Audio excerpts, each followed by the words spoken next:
and I will be your host today. I am coming to you from Montana, where I live with my husband and my 2 Boston Terriers. The Knitted Bean is a nitty, nerdy, and sometimes sweary podcast with a side order of fandom at the end.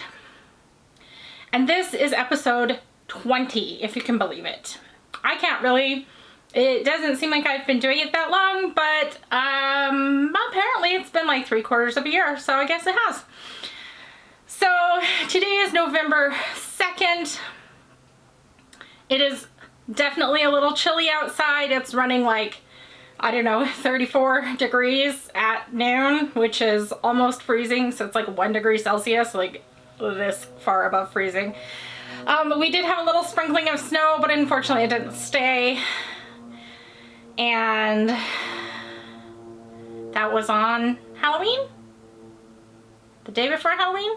One of the two. So yeah, it's definitely, edging into winter here. If you are looking for me on the internet, you will find me on Instagram as The Knitted Bean and on Ravelry as The Knitted Bean. I do have a Ravelry group for The Knitted Bean podcast where I have a chatter and an FO thread for the make along that we are running right now. That is also going on Instagram, and we'll talk about that a little bit later. You can also email me at knittedbean@gmail.com. And I think that's about it for the places that you'll reliably get a hold of me.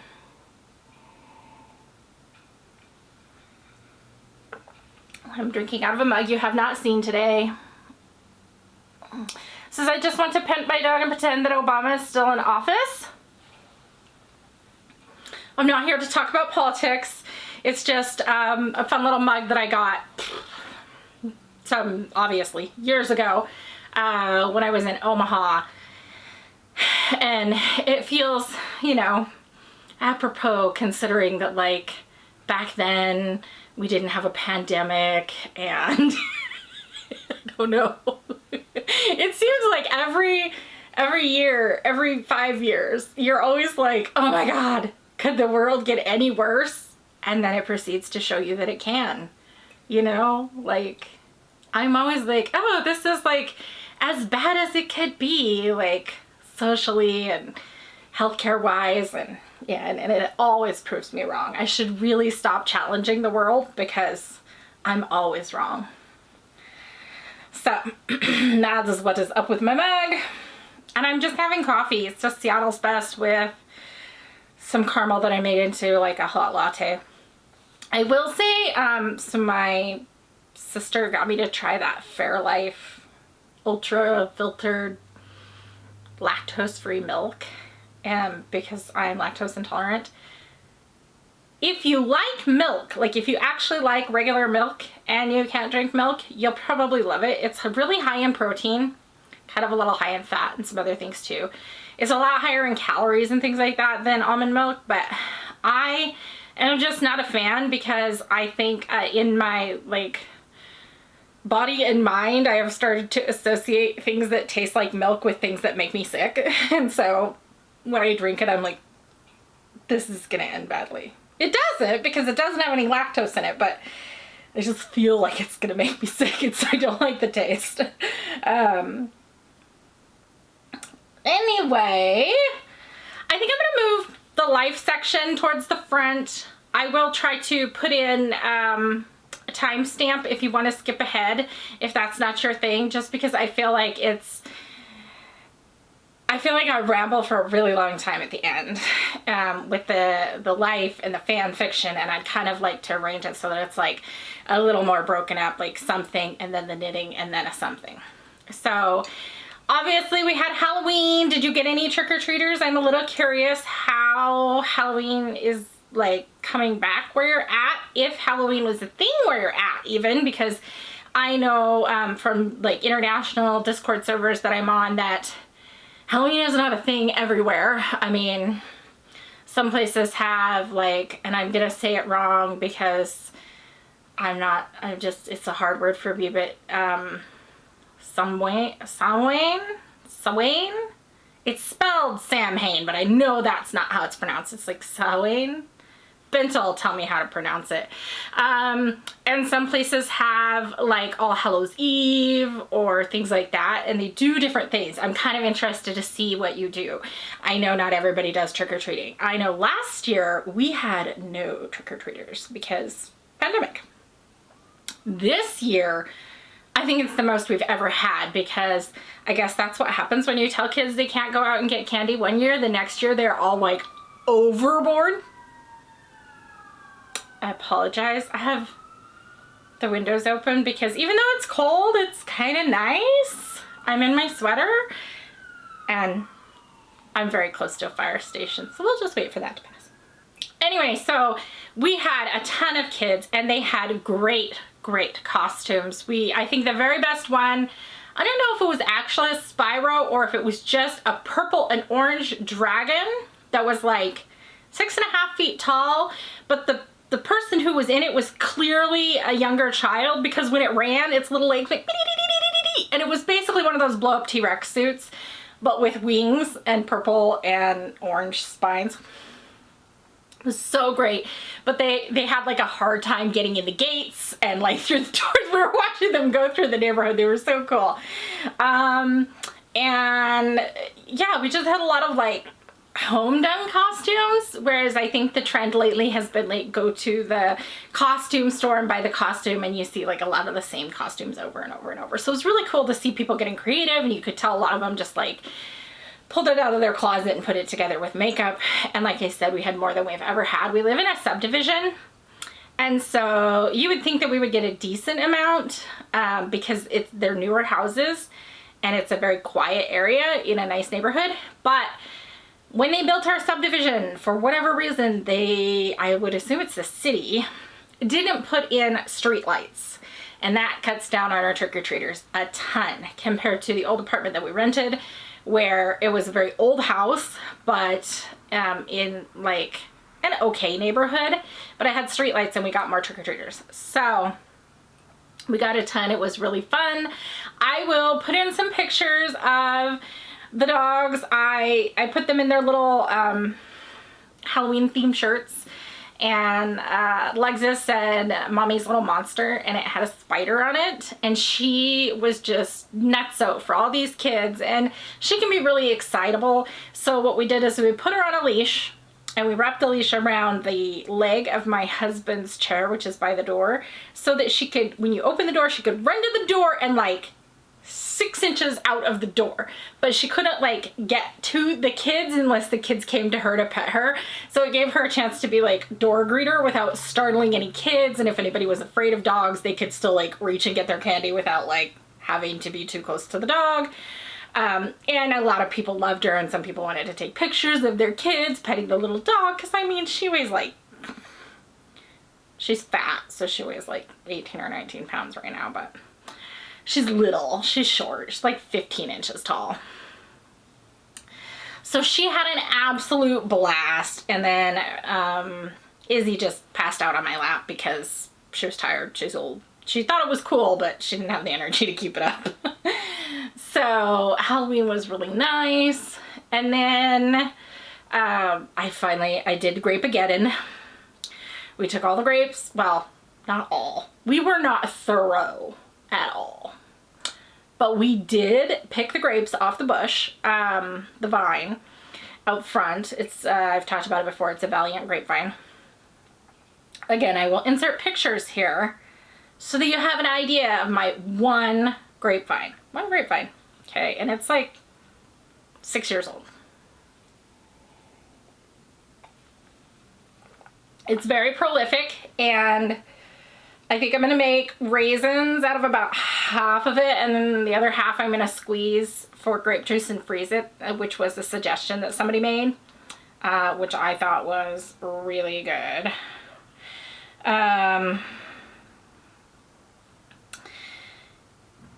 Unfortunately, I don't have a juicer, so that means I get to squeeze them like I will run them through like a food chopper, and then I will squeeze them by hand with a cheesecloth, which kind of sucks.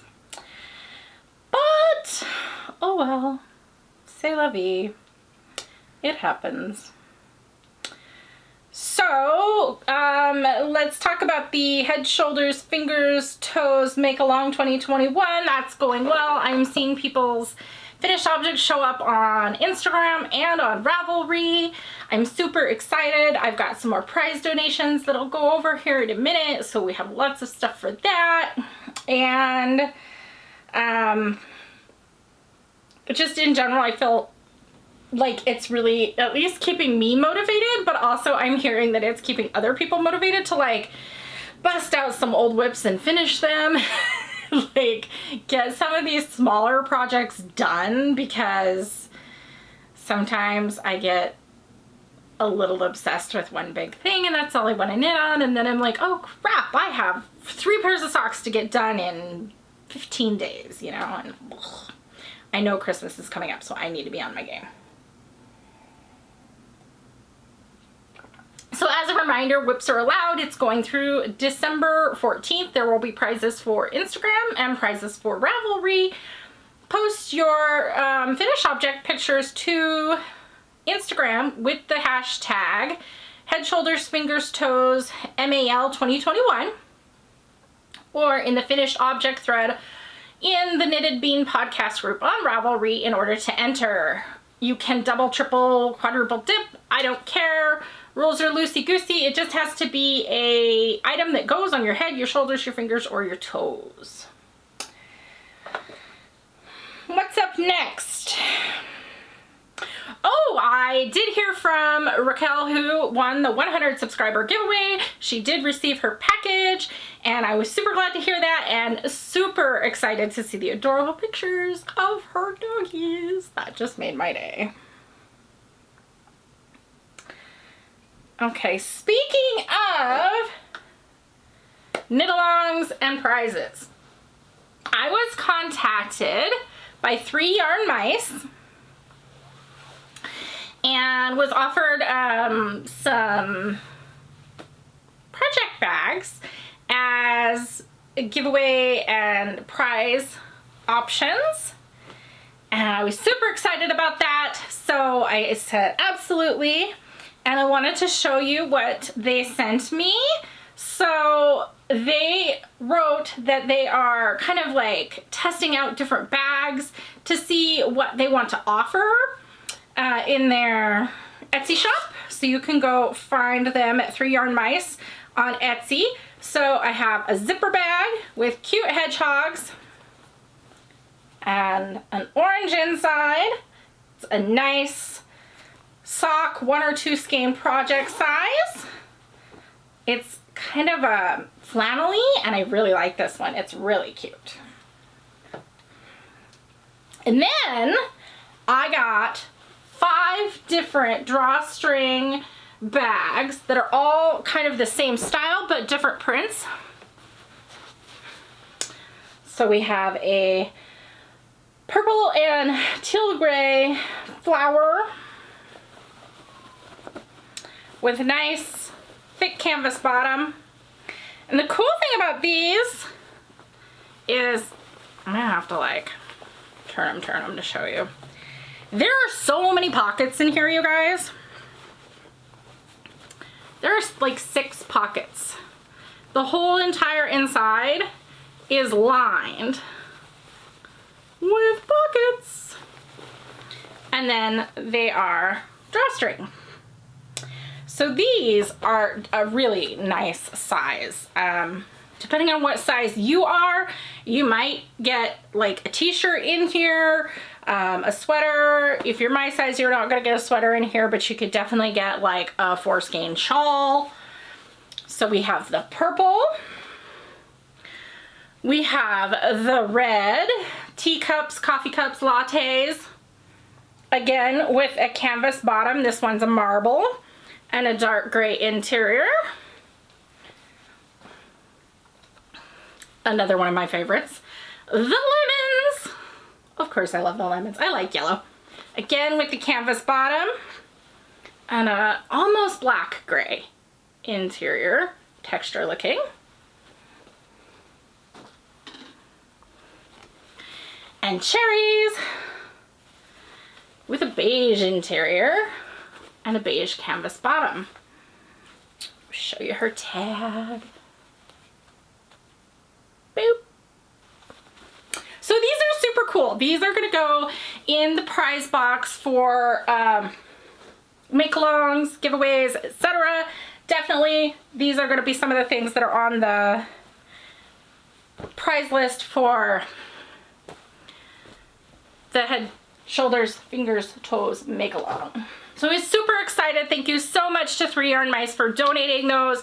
That goes a long ways towards just like what I have to give out, and I love to give things out, so that's super exciting. Also, they sent the coolest card by Simply Serving, and I'm freaking in love. And I don't know if I'm just in love because it's a mushroom and I love mushrooms, and it's kind of the bi flag colors, so I'm like even more in love with it, but I'm in love with it. So that was super cool. So thank you again. That's Ashley at 3 Yarn Mice. I will link her Etsy shop below. And then of course I have a DK yarn and stitch marker from Benta at Arctic Crafts also, that's gonna be one of the prizes. So we're looking good. If anybody wants to donate, just let me know, send me a message on Instagram's probably the fastest way to get a hold of me. I super do appreciate it. It makes it so much fun to run these. The only other admin that I have is my naughty knitting sacks, as always, is going to be featured later because it always is. And we have our discount code from Katie. That is BEAN15, all capital, and 15. I'll pop it on the screen here, and that will get you 15% off at Katie's shop on Etsy, which is Naughty Knitting Sacks. So thank you, Katie, for giving you guys that. So first things first, obviously, I'm wearing my Charsi, and I'm super excited about it. This is like the 3rd time I've worn it. And I think if you were watching my Instagram, I only finished it like, I don't know, 4 days ago, 5 maybe. 4 if you count the like one that was dry for blocking. Like, I tried it on and it fit really good, and then I was like, oh, I'm gonna go out somewhere and test it out. And of course it like sprinkled snow that day, and I was like, yes, I hit my goal of finishing my Charsi before the next snow. And then I also wore it when I picked grapes, and now I get to wear it today.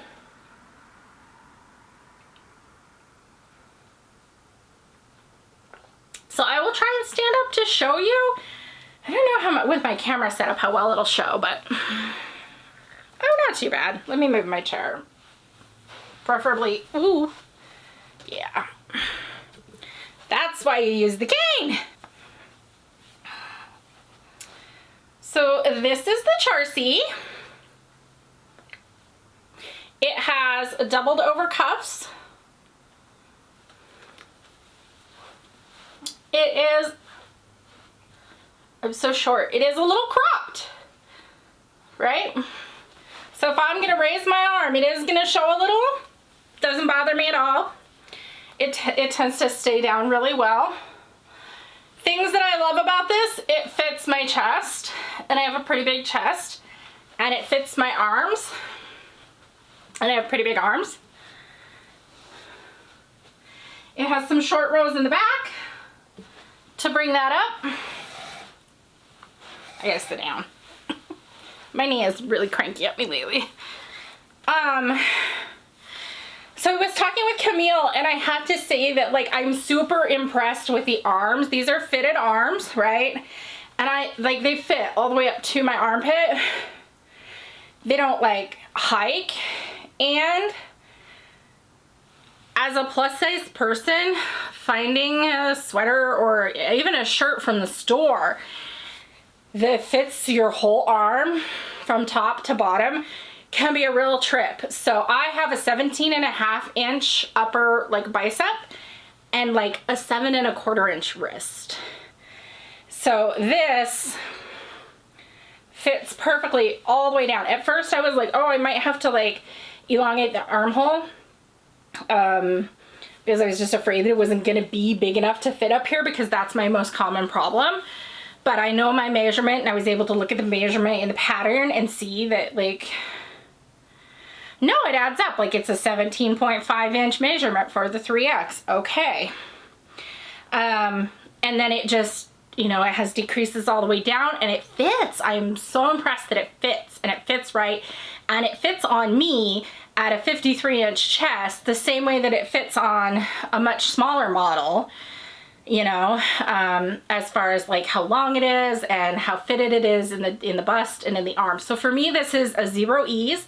I'm a 53 inch chest. I knit the 3X to test it for her, and that was 53 inch bust with, like I said, a 17 inch arm, and I have a 17.5 inch arm, and I have a 17.5 inch arm.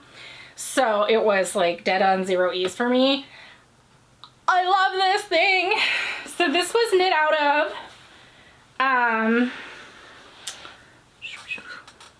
scoot my chair. Wish my knee would behave better today. This was knit out of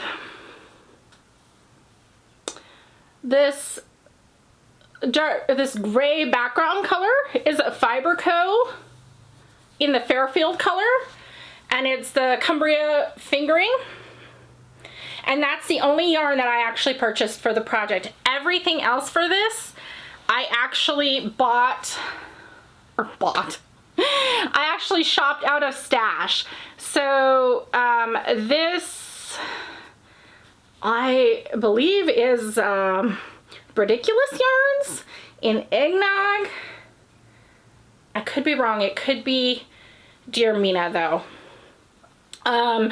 So this has got like Dear Mina, the purple Kathy color in it.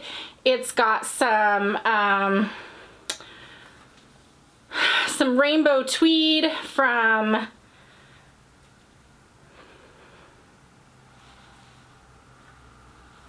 guys, my brain's not with me today. Well, of course I didn't write it down. Murray and Woolco, that's who it is. Rainbow tweed from Murray and Woolco. It's got this kind of pinkish variegated yarn that's up towards the top. This is a Farmer's Daughter fiber from this year out of my sock club. And the darker blue is Bisexual Pride yarn that I got from Fully Spun as a mini. And then there's, I think, another purple mini in here that I don't know the dyer from. I was just like rolled up and stashed, and I have no idea. And that's about it. So all of those were like, it was 2 minis, the bisexual and then the random one. And then everything else was leftover sock yarn that I had, where I have already made socks out of it. So like I have a pair of socks made out of this eggnog yarn and the purple Kathy, which match the sweatshirt perfectly because it's the same yarn. What I ended up doing is using up all of my darker or more saturated purple scraps and pairing it with that Cumbria fingering in the Fairfield. And then I do still have some of this left. That's the only like scrap that I had left. And I think I had 60 or 70 grams of my 3rd skein of the Cumbria fingering left. So I can't remember exactly how many yards total it is, but I did enter it all on Ravelry in exact like grams and quantities. So if you're curious how many yards the 3X took me, you can check that out. I did drop down a needle size. It's supposed to be knit on a 7, but to get gauge I dropped down to a 6. I think that it is, like Camille suggests, really important to gauge swatch when you're doing like a mosaic knitting pattern, because your gauge can be wildly different. And a good example of that is what is her name? Knitting Traditions. She's knitting something with Spin Cycle And it's one of the Andrea Mallory patterns, and it's a slip stitch pattern, mosaic knitting. And I think she had to drop down like 4 needle sizes to get even close, and she still didn't hit gauge. So, I mean, your gauge can just vary so wildly in mosaic knitting that it will really pay off for you to gauge swatch. I didn't save my gauge swatch because my gauge swatch is in the sweater. I knew that I would need those purple yarns, and so I had pulled them out after I swatched and blocked. What else do I have to say about this pattern? It was totally worth it. I can't recommend it enough. It's cropped, it's fitted, it's an all over texture. It is awesome for variegated yarns. It is awesome for stash busting. I think you might get tired if you have like 199 small scraps to do. You might get tired of like the number of ends that you weave in. I don't mind ends because I weave them in as I go, but I did have a lot of ends because I chose to use like 4 different yarns in place of yarn C. But I think 4 was reasonable. You could just choose 1 and stick with 1 if you've got it, but I wouldn't probably go many more than that, or you're going to be changing colors like every single row. And I did not change colors like every single row on these purples. I tried not to change colors more than every 2 rows at the most, but a lot of times I would go 3 or 4. And I just went from the lightest towards the darkest. It is a fingering weight-ish, heavy fingering weight to sport whatever you can get gauge with. So my Cumbria fingering is really more of a sport. It was like 366 yards to 100 grams. Is definitely more on the sport side.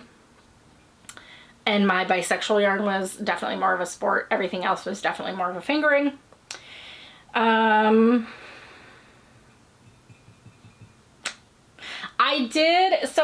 I've noticed people talking about like, how do they do their sleeves? Like, do you do your sleeves 2 at a time, magic loop? Do you do them on DPNs, etc.? I am a small circular all the way. I can't stand doing magic loop.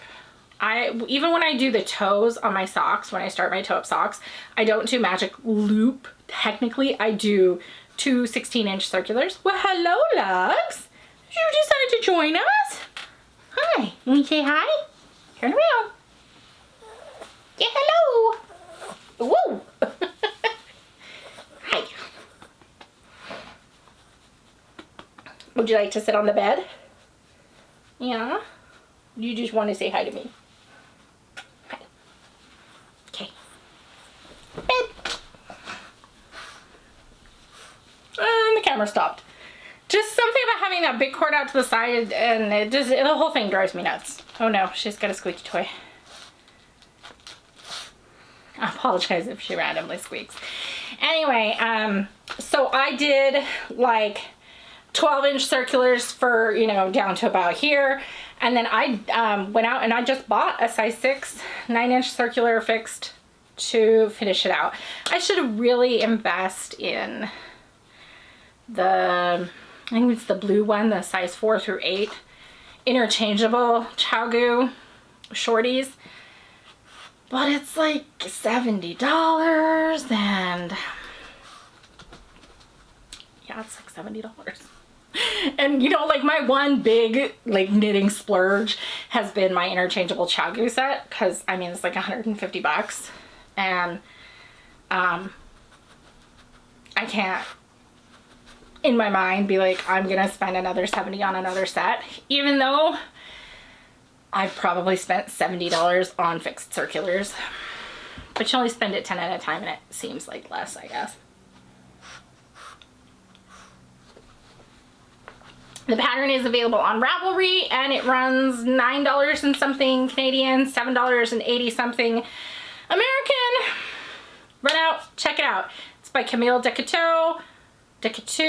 I cannot for the life of me remember to pronounce that correctly. I'm sorry, Camille. And it's the Charsi, and I think it goes up to a 5X. I love it. It's great, you guys. Go check it out. Can't say enough about it. Super warm. Oh, and also one last thing was this Cumbria fingering. It's kind of hairy when you look at it. See what I mean? And so, like, it's kind of hairy.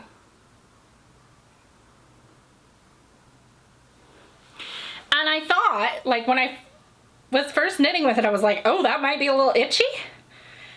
But it's not. It blocks out nice and soft. I mean, is it exactly as soft as merino? No, but it's definitely as soft as like Corriedale or Polworth. And I don't find the hairy part itchy, which is what I thought, like, because sometimes like mohair is a little hairy and itchy, but it's not. And that's 100%, well, anyway, I don't know why in particular that blend is a little hairy. It must just have a shorter staple length, I guess. So, my other finished object, I posted about it on the forum, on Ravelry. Oh my God, you guys, I don't know. I'm gonna take my glasses off to show you because it always gets hooked on those, but this is the Barocco Y'all. And y'all, I'm not sold.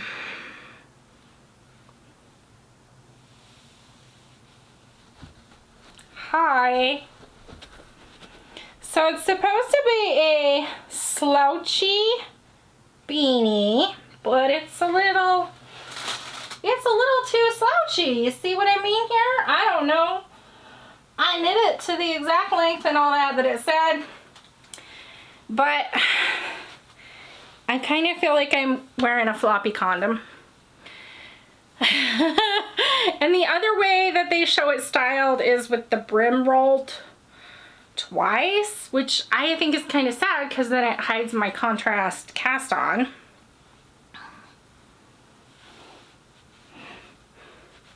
But is apparently the only way that it's going to be a suitable hat. So this is the, I think it was like, I want to say it was Celebrations yarn, but when I looked it up, I could not find it. I want it from, and of course I didn't put it on Ravelry because I was in a hurry. I want it from, I can't see you guys at all. I want it from Arkansas Yarn Cast, and I know that the color is Spice Market, and I know that it is a 75-25. So 75 wool, 20 nylon, 5 cashmere. It's super soft. And it's a single. It's a chunky single.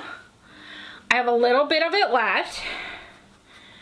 And then I cast on with this black and white from EcoView Fiber Mill. I just got it in an EcoView Fiber Mill, like, bits and bobs end bag that I ordered once. I think it's like the bunny packer or something like that. Oh, hey, there you are. I do really like it. And it was like a super pleasure to knit, which is odd for me to say because I'm not a chunky yarn person. And it knit up really quick and I was like, yay, look at that. In a day, I have a Christmas present to hand out, but I just don't know if I can give this out as a Christmas present because I don't love it, and if I don't love it, then how's anybody else gonna love it? So the problem was when I knit it up, I wasn't in love with the gauge. It was the gauge that it called for, and it's the size yarn that it calls for. It starts off, it's a free pattern, so I can tell you this. It starts off at a tighter gauge on the bottom, which I liked. I should have just stayed with that needle size. I think it said to do a 10, but I did a 10.5 because frankly, I just wasn't looking when I grabbed. And I liked that gauge. I should have stayed with that. And then it said to go up to an 11 later. And that's what gives you the like slate ballooning. And I did not. That was just too loose. So I thought, well, if I block it, maybe that single will up and fill in that gauge, which I mean it did, but even though I was super duper careful when I blocked it, to like, you know, and everything, it's still, I think it stretched like that much. And it was huge and it was wider, and I was just like, okay, I've officially killed the hat, and I'm probably going to have to rip it back, and then I'm going to have to reknit the whole thing, and because I'm going to use pretty much all the yarn, and I want to get something cool out of the yarn. So I waited until it was mostly dry and I threw it in the dryer. I was like, I'm gonna felt it a little, that'll shrink it back down, which it did, but I mean, I had to put it in there for like 15 minutes to get it like even reasonably sized. So I don't know, what do you guys think? Like, can I gift this? Can I like just be like, you gotta roll it? Is that I don't know. I'm not sold. Would you wear that? I wouldn't wear it. So it's the Barocco, y'all. It's not a bad pattern, you guys. It was a good pattern, but don't block it. Stick with the 10 or 10.5 and don't block it. Or maybe knit it in a super chunky yarn instead of a chunky, because it calls for a chunky. I don't know. I just didn't work for me. Hi, loggers. You're over here. She's like, pay attention to me. Stop recording the podcast. Pay attention to me. Throw me a ball. But you got a froggy. She does. She has a froggy.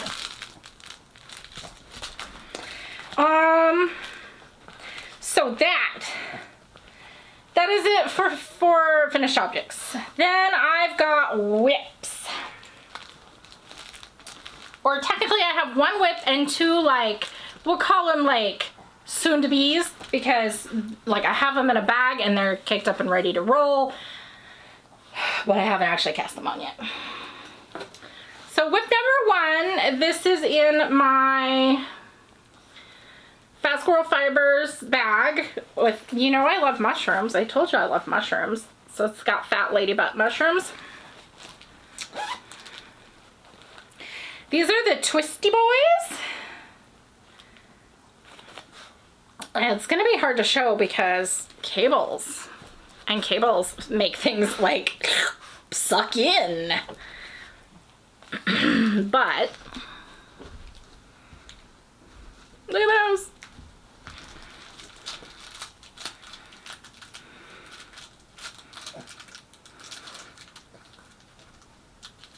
So it's an all over cable sock. It's gonna be a tall sock. It's for a friend.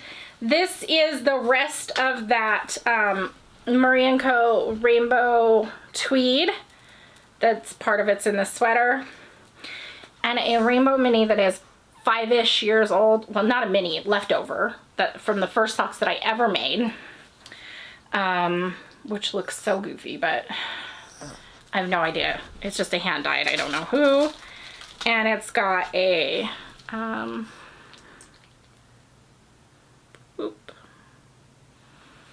a little bear, gummy bear.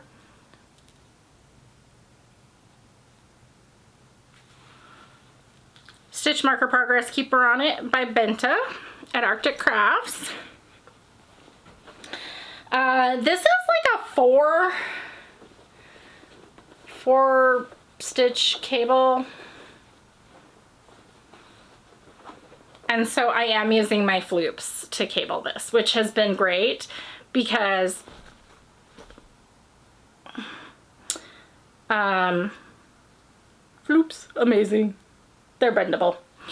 Because like my other cable needle is really like, it's like a size 3 or 4. And then I have a larger one, obviously. These are like a size 1, and I knit on a size 0. So this works really well for cabling socks. I'm just not talented enough to do a 4-stitch cable with no cable needle, guys.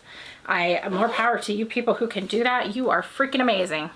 My camera battery is gonna die. Oh! Next up in the soon to be cast on in my beautiful sister bag that I won from Farmer's Daughter Fiber Sock Squad. My cute little Katrinkles tag on it. Our husband socks, as my friend Darcy would call them. This is a Mothy and the Squid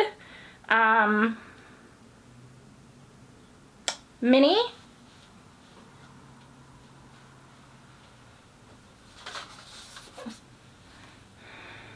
And it's the Cinnabar Moth.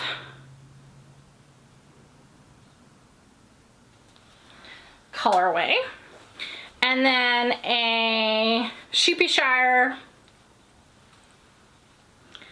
black with gray fleck, long streaks for the background, because he has to wear black socks for work. It's what's considered appropriate. The black is called Moonless Sky. So these are going to be some work socks for him, just vanilla socks with probably a 3x1 rib from the ankle up, and they will be crew socks. Have to get them done by Christmas, his request. So I should be starting those in the next day or two. And then in my new favorite, Naughty Knitting Sacks bag. I mean, I still love my fucking bunnies, but I'm super duper in love with this because this is like fat girl sweater size.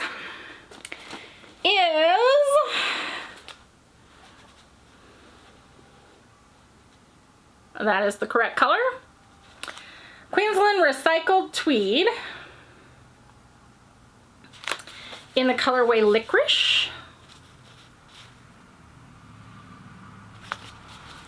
I have 5 skeins of this. It is a sport weight at 382 yards per 100. And some faux leather little elbow patches that I got in Amsterdam. This is going to be the Prionic pullover, which I'm excited about casting on, but I'm gonna try and make sure I get the socks started, like maybe get one set finished and get my husband's socks started before I cast that on. I have swatched for it, as you saw previously. I swear it's a different color, you guys. One is maroon and one is purple. I have so much green yarn for green sweaters too. I clearly have a color theme going on. So that is my whips and soon to be knits. And then I do have a few acquisitions this time.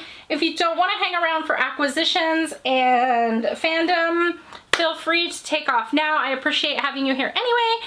And I hope to see you next time. If you could give the video a like, thumbs up, drop me a comment below. I do have one question for you before you run away, if you're gonna run away, which is, what do you like to knit with your advents if you get advents? Because I am struggling. And if you'd like to hang around, then let's jump right in. So spoiler warning, if you have not gotten your November Farmer's Daughter regular sock squad, since it's only the 2nd, look away, because I'm gonna show it and I will put a timestamp up here for when you can look back. I know I'm really bad about that. I need to get better about it. This is it on Bear Paw Sock. It's this like super deep turquoisey blue, which I'm in love with, and this green, which I'm of course in love with because I love green. Bear Paw Sock is definitely like my favorite of all of the bases. It's the yak one. And the color is called Ermias, and I don't know what that reference is. If somebody does, drop it below. I also don't know what I'm going to do with these yet. I tend to seem to do color work with the yak socks, and I don't know why, because I should do cables with them instead. I did think about doing twisty boys with these, which I might do. So, acquisition number 2 is from Wool & Co. The same friend who's getting the twisty boy socks is wanted some fingerless mitts in like a Stucky theme. If you're not fandom, Stucky would be like the like ship relationship between Bucky Barnes and Captain America, or Steve. So Steve and Bucky, Stucky. And so I needed to grab a couple colors for those. I have like a red and a gray and things like that, but I needed like Captain America blue, which that's showing up darker than it really is.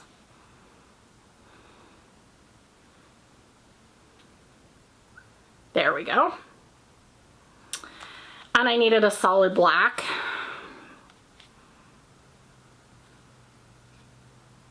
For Bucky. So I decided to go with the Lang Superwash Jowl or Yowl.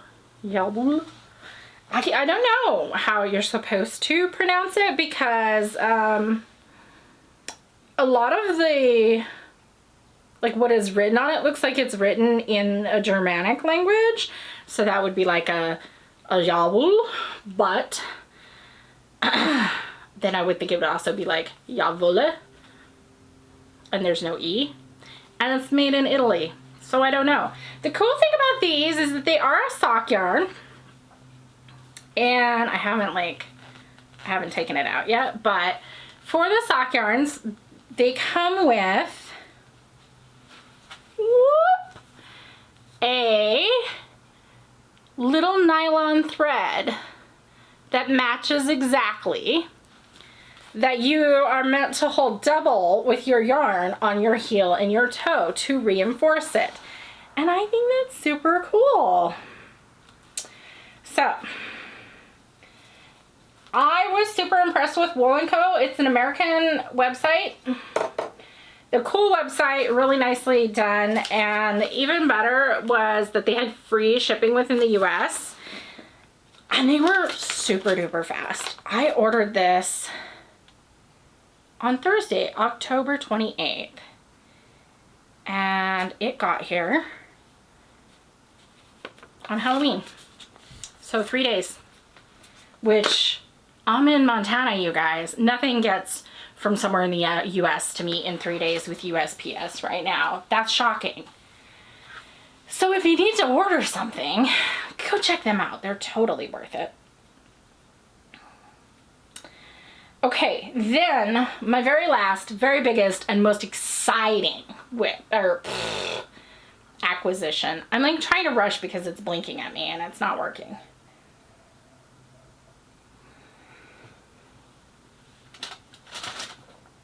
I apologize for the crinkle, but I don't want to take it out yet because I'm trying really hard not to open it early.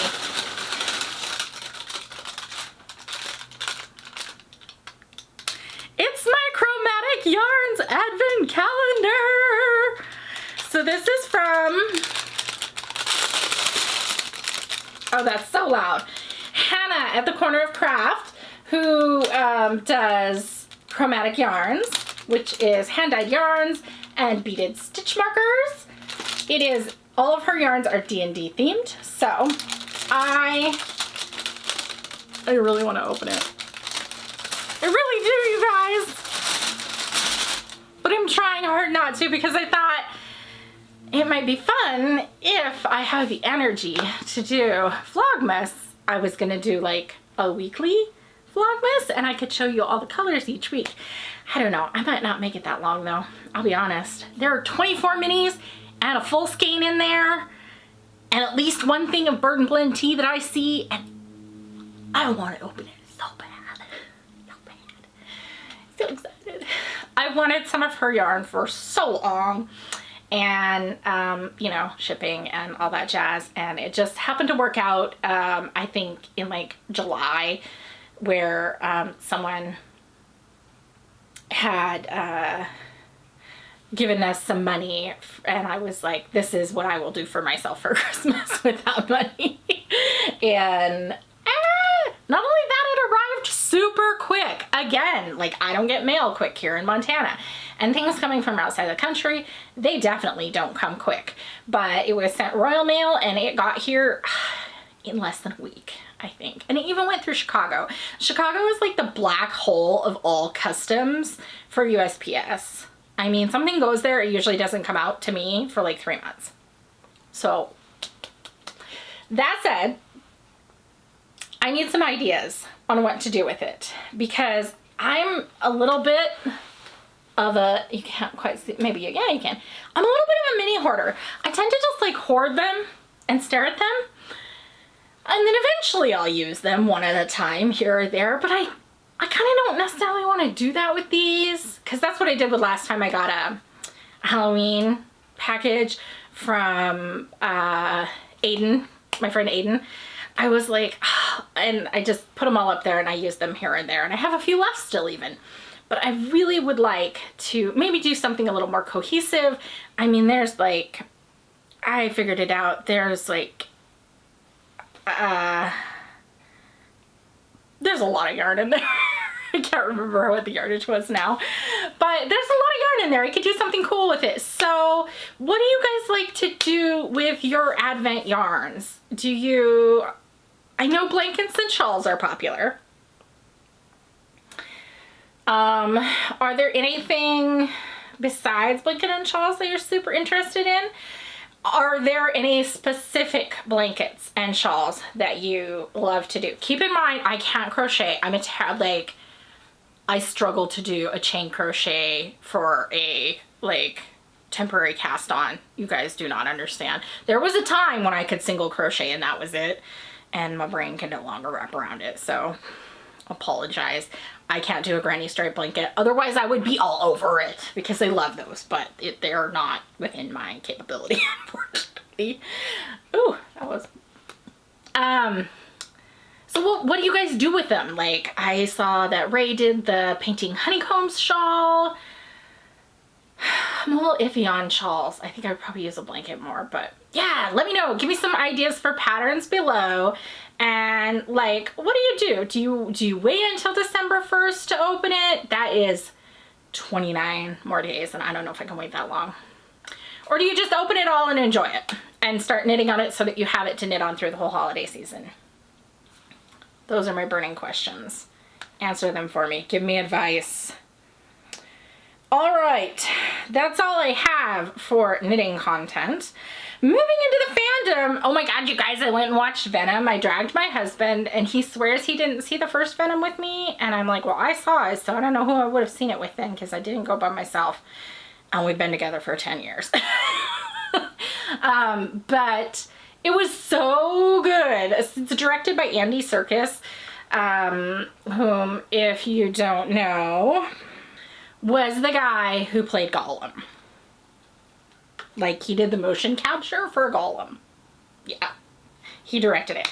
So this is basically like, I don't know, Andy Serkis and Tom Hardy's like, this is what the fans want, let's give it to them kind of thing. So I think Andy Serkis described it as 100% a love story between Eddie Brock and Venom, and it is. I mean, it's not like a sexual love story per se, but it's definitely like a queer love story in a lot of ways, and it stands out as that. You can see that like they're in a domestic relationship. You can see that their domestic relationship falls apart. You can see that they're unhappy without each other, and you can see that they get back together. And it's super cool. And there are moments where it's very clear that there are levels of queerness to it. And I was so excited. It was so good. It was so well done, and it was hilarious. It's just a funny movie. The first one was funny. We came back and I immediately rented the first one on Amazon Prime, and I was like, we will watch this because you don't remember the first one and you need to.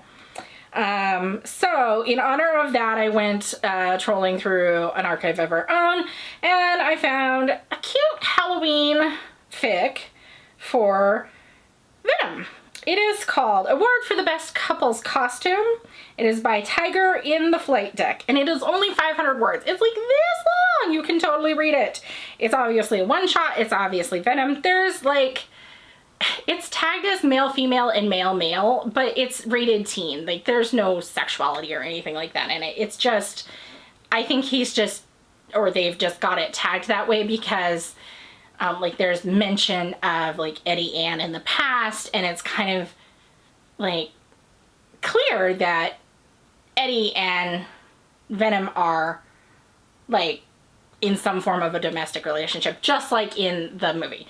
So go check that out. I will link it below. It's super cute, and it's just literally about what Eddie and Venom go to the bar for Halloween dressed as.